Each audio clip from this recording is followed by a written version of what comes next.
ஸ்ரீமதே ராமானுஜாய நமக. ஸ்ரீமதே நிகமாந்த மகாதேசிகாய நமக. ஸ்ரீமத் அழகிய சிங்கர் திருவடிகளே சரணம். ஸ்ரீமத்யை விஷ்ணு சித்தார்ய மனோநந்தன ஹேதவே நந்தநந்தன சுந்தரியை கோதாயை நித்யமங்கலம்.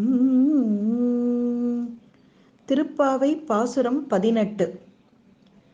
உந்து மதக்களிற்றன் ஓடாத தோள்வலியன் நந்தகோபாலன் மருமகளே நப்பிண்ணாய் கந்தம் கமழும் குழலி கடைத்திரவாய் வந்தெங்கும் கோழி அழைத்தனகான் மாதவி பந்தல் மேல் பல்கால் குயிலினங்கள் கூவினக்கான் பந்தார் விரலி உன் மைத்துனன் பேர்பாட செந்தாமரை கையால் சீரார் வளையொலிப்ப வந்து திரவாய் மகிழ்ந்தேலோர் எம்பாவாய்.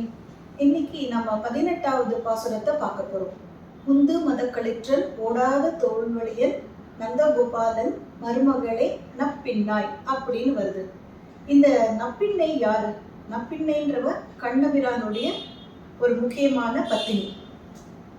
இந்த நப்பிண்ணையை பத்தி முதல்ல கொஞ்சம் நம்ம தெரிஞ்சுக்கணும். அதாவது இப்போ இந்த தோழிகள்லாம் இந்த நந்தபவனத்து உள்ளுக்குள்ள வந்துட்டா, நந்தராஜனை பார்த்துட்டா, அதுக்கப்புறம் யசோதை பிராட்டியை பார்த்துட்டா, பலராமனையும் எழுப்பிட்டா, கண்ணனை கூட முதல்ல எழுப்பிட்டா, அப்புறம் தான் பலராமனை எழுப்பணும்னு சொல்லிட்டு வந்துட்டா.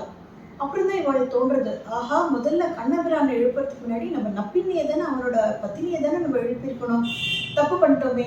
சரி, இப்போ முதல்ல நம்ம நப்பிண்ணையை புகழ்ந்து பாடணும், நப்பிண்ணை கிட்ட உத்தரவு வாங்கிட்டு தான் நம்ம கண்ணன் அப்புறம் தான் நம்ம சந்திக்கணும் அப்படின்ற மாதிரி தீர்மானம் பண்ணிக்கிறோம்.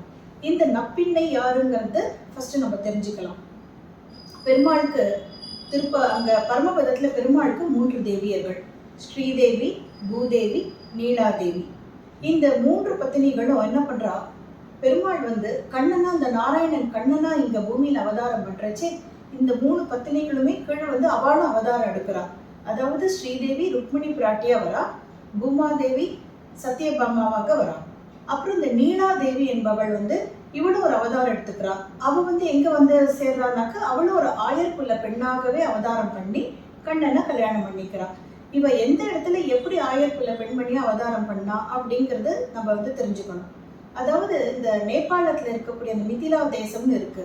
ஜனக மகாராஜர் இருந்தாரே, சீதைய மகளா அடைஞ்சு, சீதை எப்பவுமே பெருமையா சொல்லிப்பால, என் பேர் மைதிலி, நான் மிதிலா தேசத்தை சேர்ந்தவள், ஜனக மகாராஜனோட பொண்ணு அப்படின்னு சொல்றாளே, அதே மிதிலா தேசத்துலதான் இங்க கவாம்பதின்னு ஒரு ஆயர்குல இளைஞன் இருந்தார். அவர்கிட்ட எக்கச்சக்கமான காளமாடுகள் உண்டு. நல்லா இந்த கறவை பசுக்கள் எல்லாம் கறவை மாடுகள்ல நிறைய வச்சிருந்தார் இந்த கவாம்பதி. இவரோட ஒரிஜினல் பேர் என்னன்னாக்க கும்பகன் அப்படிங்கிற பேர் தான் இவர் யாருனாக்க யசோதையோட அண்ணன், அதாவது கண்ணனுக்கு மாமா முறைவர். இவர் என்ன பண்ற, ஒரு நாள் சந்தைக்கு போறார். அங்க அந்த நேபாளத்திலே சந்தைக்கு போறார், ஒரு மார்க்கெட்டுக்கு போறார். அங்க பார்த்தா ஒரு 7 காளைகள், 7 காளமாடு 7 காளமாடு கண்ணுக்குட்டிகள். ஆக்சுவலா இந்த 7 பாக்குறதுக்கு அப்படியே ஒன்னா இருக்கு, அப்படியே ரொம்ப அழகா இருக்கு. ஒண்ணு வாங்கினா ஒண்ணுத்தை விட முடியல. அதனால என்ன பண்றாரு, இந்த 7த்தையும் சேர்த்தே கூட்டின்னு வந்துடுறாரு. இளம் கன்று குட்டியா இருக்கே, 7ம் பாக்குறதுக்கு அழகா இருக்கேன்னு கூட்டின்னு வந்துடுறாரு. கூட்டின்னு தன்னோட தொழுவத்துல வச்சுட்டு இருக்காரு. ஆனா பாருங்க, மறுநாள் கார்த்தால எழுந்து போய் இந்த கண்ணுக்குட்டியில அவ்வளவு அழகா இருக்கு, நம்ம போய் பார்க்கணுமேன்னு சொல்லிட்டு மறுநாள் எழுந்து இந்த கும்பகன் போய் பார்த்தா எல்லாம் அப்படியே அசுர வேகத்துல அப்படியே பெரிய பெரிய காளமாடுகளா இருக்கான். எதனாலனா, இதுங்க ஆக்சுவலா இந்த 7 காளை, இந்த இளம் கன்றா வண்ணந்தாளை, இவ 7 பேரும் அசுரர்கள் தான் இந்த கண்ணுக்குட்டி வடிவத்துல, அந்த எருது கண்ணுக்குட்டி வடிவத்துல இவ 7 பேர் வந்திருக்கா. இவ 7 பேர் யாருனாக்க காலநேமின்னு ஒரு அரக்கான் தான். அவனுக்கு இவ 7 பேரும் பிள்ளைகளை அவதாரம் பண்ணியிருந்தா. ஒரு பிள்ளையா பிறந்திருந்தா அவ 7 பேரும். ஏதோ ஒரு சாபத்தின் காரணமாக அந்த ஜென்மத்துல அவளோட அந்த ஆயுஸ் முடிஞ்சு, அவளே தான் திருப்பி அந்த சாப விமோச்சனத்துக்கோசரம் 7 காளை மாட இங்க பூமியில பிறந்திருக்கா. திருப்பி கிருஷ்ணன் கையால விமோச்சனம் வேணும் அப்படிங்கிறது தான் சாப விமோச்சனம் அவளுக்கு. அதனால இவ என்ன பண்றா, இது உடனே அப்படியே ஒரு பூதாகரமான ஒரு அரக்கத்தனமான உருவத்தை எடுத்துட்டு அவ்வளோ பெரிய பெரிய காளையா இருக்கான்.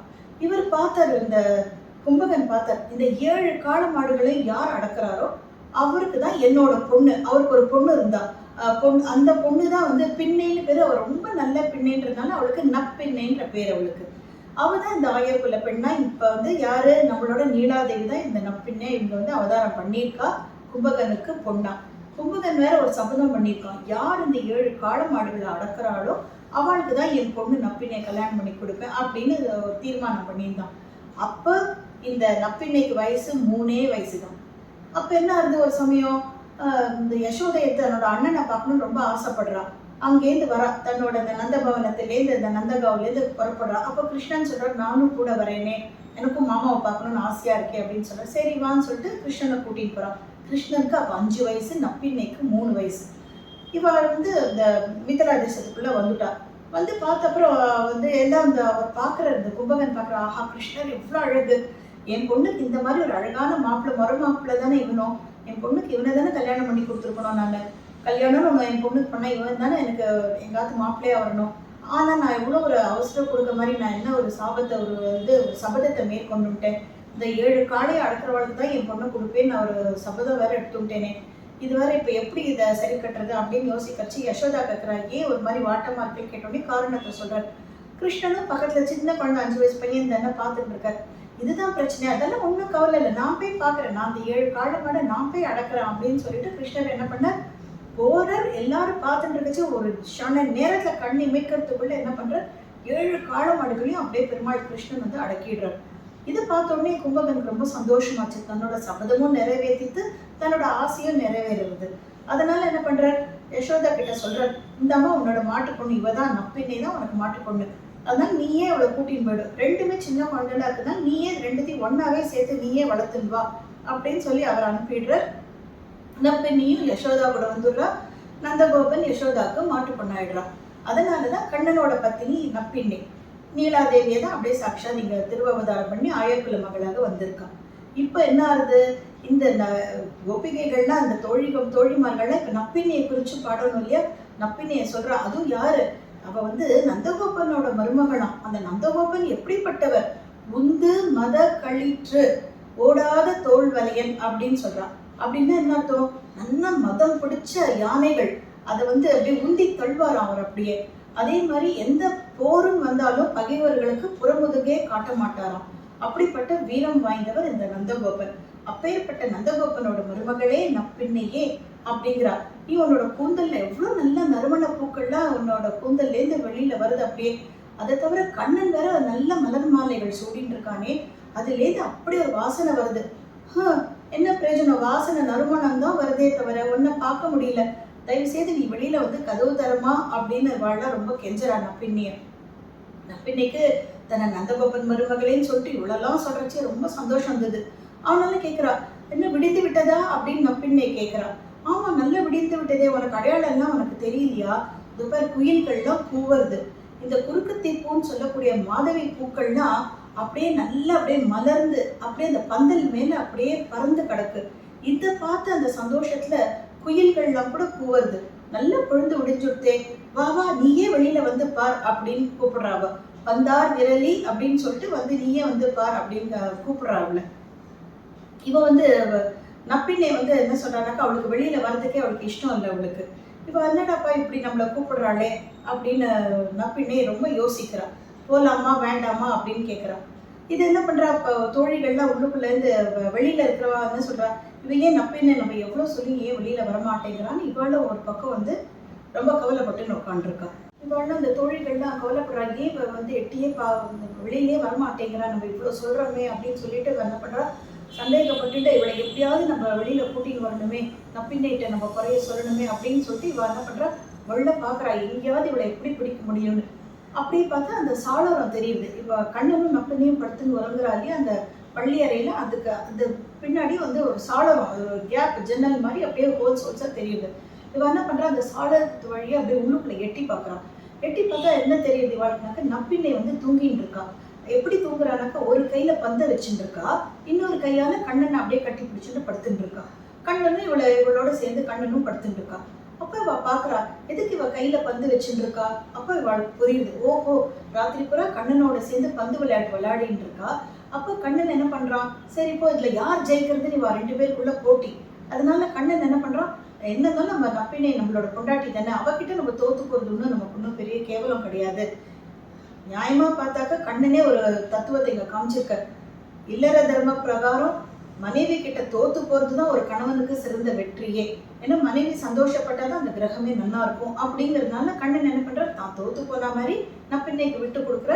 இவ அந்த பந்து நான் தான் ஜெயிச்சேன் பத்தியா அப்படின்ற அந்த அந்த சந்தோஷத்துல என்ன பண்ற, அந்த பந்தை வச்சுட்டு அப்படியே குழந்தைல என்ன எப்பவுமே என்ன பண்ணோம், தனக்கு பிடிச்ச வஸ்து அப்படியே கையில வச்சுட்டே தான் படுத்துக்கிறோம். படுத்துக்கடிச்ச கூட அந்த வஸ்து விடுறதுக்கு மனசு வராது. அதே மாதிரி இப்ப நப்பினே என்ன பண்றா, ஒரு கையால பந்தை பிடிச்சிட்டு அப்படியே தூங்கிட்டு இருக்கான். இதை அவ பாக்குறான். ஓஹோ, இவ இப்படி வேற படுத்துட்டு இருக்காள், இவளை கூப்பிடணுமேன்னு சொல்லிட்டு வா வா நீ வெளியில வா அப்படின்றா. அப்ப நப்பினை திடுக்கிட்டு பாக்குறான். என்னது இது, நம்ம படுத்துட்டு இருக்கிறத யாரோ பாக்குறாளேன்னு அவளோட உள்ளுணர்வு. டக்குன்னு எழுந்து பார்த்து, உங்களுக்கு என்னதான் வேணும், நீங்க எதை வேண்டி இங்க வந்தேன் அப்படின்னு நப்பினை கேட்கிறான். அப்ப இவாள்லாம் சொல்றா, உன் மைத்துனன், அதாவது இந்த கிராமிய பாஷையில எல்லாம் என்ன பண்ணுவா, கணவனை மச்சான் அப்படின்னு சொல்லுவா. மச்சானே, மைத்துனனே அப்படின்னு ஒரு ஆசையா அந்த செல்லமா கிராமிய மொழியில கூப்பிடுறது உண்டு. அதுதான் இவாளும் சொல்றா, உன் மைத்துனன் பேர் பாட, அவனை உன்னோட கணவனாகிய அந்த கண்ணனோட பெருமைகளையும் மேன்மைகளையும் பாடுறதுக்கு தான் நாங்க வந்தோம். அவனை பார்த்துட்டு அவன்கிட்டேருந்து பறைய வேண்டின்னு போட்டு தான் நாங்க வந்தோம். அதனால கதவு தரப்பா அப்படின்னு சொல்லிட்டு இவளை நப்பின்னே கூப்பிடுறான். இந்த பாசுரத்துல தாயாரோட சிபாரிசு எவ்வளவு முக்கியம்ன்றது நமக்கு தெரியுது. அதாவது தாயார் மனசு வச்சாதான் பெருமாளை நம்ம பார்க்க முடியும். தாயார் தான் சிபாரிசு பண்ணி ஒரு ஜீவாத்மாவை பெருமாள் கிட்ட கொண்டு போய் சேர்ப்பா. அதனால முதல்ல இந்த வைணவ சம்பிரதாயப்படி முதல்ல என்ன பண்ணணும், தாயாரை பிடிச்சுக்கணும். தாயார் தான் ரெக்கமெண்ட் பண்ணுவா, பெருமாள்கிட்ட சிபாரிசு பண்ணுவா. அந்த தாயார் பண்ற அந்த உபகாரம் நம் பொருட்டு தாயார் பெருமாள்கிட்ட சிபாரிசு பண்ணி இந்த ஜீவாத்மாவை சேர்த்துக்கோன்னு சொல்றாளே, அதுக்கு பேர் புருஷாகாரம்னு பேரு. தாயார் தான் புருஷாகார பூத்தியா இருந்துட்டு இந்த புருஷாகாரத்தை பண்ணி எல்லா ஜீவாத்மாக்களையும் அந்த பரமாத்மா திருவடியில கொண்டு போய் சேர்க்கறது தான் தாயாரோட ஒரு பரம காருண்யம் நம்ம பேர்ல பொழியக்கூட பெரிய கருணை. இந்த பாசுரத்துல மல்ல என்ன சொல்றா, உன் மைத்துனன் பேர் பாட அப்படின்னு சொல்லிட்டு கண்ணனை வர்ணிக்கிறான்றதை பார்த்தோம். தாயாரோட அந்த புருஷாகாரம் எவ்வளவு முக்கியன்றதையும் நம்ம பார்த்தோம். இதுல ராமானுஜரோட சம்பந்தப்பட்ட ஒரு நிகழ்ச்சி நம்ம இந்த பாசுரத்தோட சேர்த்து அனுபவிக்கணும். ஏன்னாக்க எம்பெருமானார் ஜெகதாச்சாரியன் சுவாமி ராமானுஜனோட வாழ்க்கைன்னு எடுத்து பார்த்தா, அவர் திருப்பாவையை தினைக்குமே அவர் திருப்பாவையை அனுசந்தானம் பண்ணிட்டே இருப்பார். 30 பாசுரங்களையும் தினைக்கும் சேவிச்சுட்டே இருப்பார். அவருக்கு அவ்வளோ இஷ்டம் இந்த திருப்பாவைனாக்க. அதனாலதான் அந்த திருப்பாவை மேல அவருக்கு அவ்வளோ ஒரு ஈடுபாடு இருக்கிறதுனால அவர் திருப்பாவை ஜீயர்னே நம்ம சம்பிரதாயத்துல அவர் எம்பெருமானார சுவாமி ராமானுஜரை நம்ம அப்படி கொண்டாடுறோம்.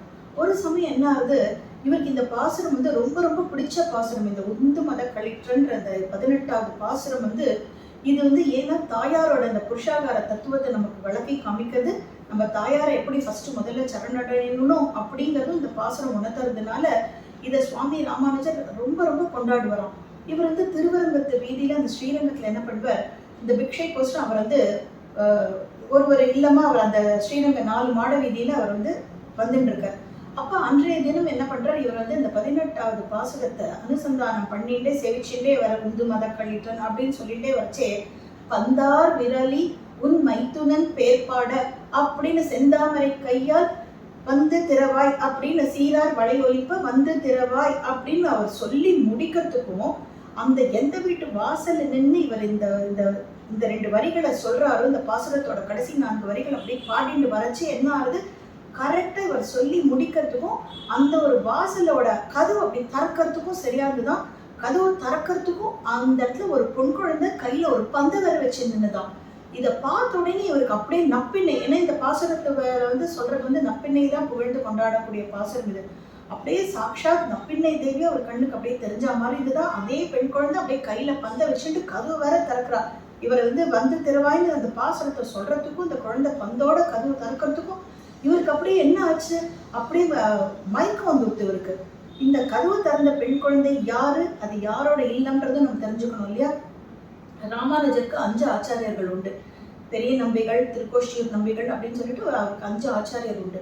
இவர் ஸ்ரீரங்கத்து வீதியில வந்த இடத்துல பெரிய நம்பிகளோட இல்லத்து வாசல்ல தான் இந்த சம்பவம் நடந்தது.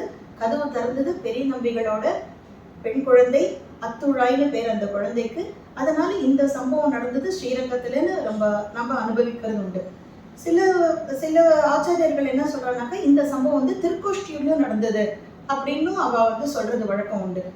2 விதமான அந்த இதுவும் நம்ம ஏத்துக்க வேண்டியதுதான். அப்போ என்ன வந்து திருக்கோஷ்டியூர்ல இவர் ஒரு தடவை அதே மாதிரி திருக்கோஷ்டியூர் ஏழின்னு இருக்கச்சே ராமானுஜன் அங்கே வாசம் பண்ண சமயத்தில் அந்த திருக்கோஷ்டியூர் பெருமாளை சேவிச்சுட்டு அவர் அந்த அந்த மாட வீதியிலையும் அவர் வந்து இதே மாதிரி அவர் கிளம்பி வச்சு இதே 18வது பாசுரத்தை அங்கே அவர் சேவிக்கச்சு என்ன ஆச்சுனாக்க அந்த திருக்கோஷ்டியூர் நம்பிகள் அவரும் அவர் ஆச்சாரியன் ராமானுஜருக்கு இந்த திருக்கோஷ்டியூர் நம்பிகளோட குமாரத்தி பெண் அவளோட பேர் தேவகி பிராட்டின்னு பேர். அவ வந்து கதவு திறக்கிறதுக்கும் கையில பந்து வச்சு கதவு திறக்கிறதுக்கும் அதே மாதிரியே நடந்த மாதிரியும் சொல்றது உண்டு. அதனால அந்த சமயத்துல அவர் அப்படியே மூர்ச்சியாய் கீழே விழச்சே அப்ப பெரிய நம்பிகள் வந்து கேட்கிறாரப்போ இன்னைக்கு 18வது பாசுரத்தோட அனுசந்தானமும் எம்பெருமானரே அப்படின்னு அவர் கேட்கிறாராம். அப்படிங்கிறதுனால அவர் கேட்டுட்டு ராமானுஜர் அப்படியே ஆற தழுவி தன்னோட இல்லத்துக்கு அழகா அவரை கூட்டிட்டு போயிட்டு அமர்த்தி விட்டு அவருக்கு அமுது செலுத்தார் அப்படிங்கிறதும் நமக்கு காண கிடைக்கிறது. அதனால ராமானுஜரோட வாழ்க்கையிலும் இந்த ஒரு பாசுரம் வந்து ரொம்ப ரொம்ப சிரேஷ்டமாக கருதப்படுகிறது.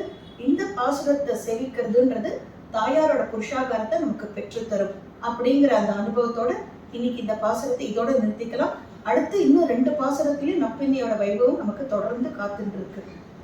ஸ்ரீ ஆண்டாள் ரங்கமன்னார் திருவடிகளே சரணம்.